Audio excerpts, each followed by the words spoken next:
If you're not familiar with Final Cut Pro or what multi-track editing is, and you're wondering about Final Cut Pro 10, you're in the right place, because this movie is about some very basic info on the new version of Final Cut Pro, and whether it might be a decent idea to buy it or not. If you do use an older version of Final Cut though, or are familiar with other NLEs, don't post comments about how much you love Automatic Duck or how much you miss that weird multi-track workaround we used to have to do for multi-camera editing on this video, because I'm making another one for you guys. Before we get rolling, there are 3 things you need before you can even consider getting Final Cut Pro 10. A Mac, an Intel chip, and a good internet connection, because Apple is making it available only via download from the App Store.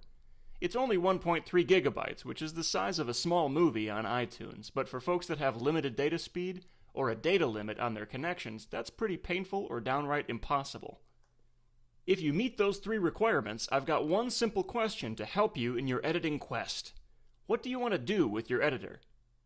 If you have some home videos that you want to spice up, make them look good, and share on YouTube for friends and family, I've got awesome news for you.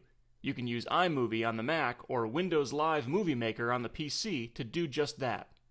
I've just saved you $300, so go treat yourself to something nice.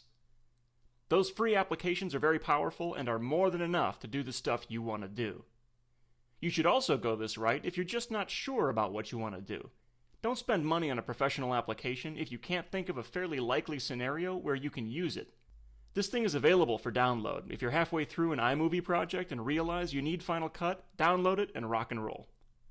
If you're thinking about going into the film or video business and you can see needing some pretty powerful color correction, audio tools, and most importantly, using a wide variety of video editing techniques like L and J cuts, painting over pixels in individual frames, and putting 3D objects into your video, that's rotoscoping and compositing for you wordy types, Final Cut Pro 10 is your application.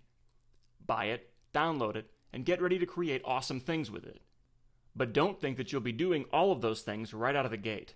Just like awesome but complicated applications like After Effects or Photoshop, Final Cut is hard to use if you haven't used it before. It's similar to other multi-track nonlinear editors like Premiere or Avid, so the language we use to talk about things is similar, but there's plenty to learn too.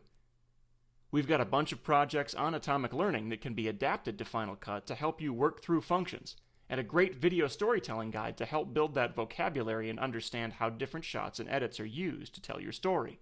Keep your eye on Atomic Learning for more on video storytelling, editing, and Final Cut Pro 10, and happy editing!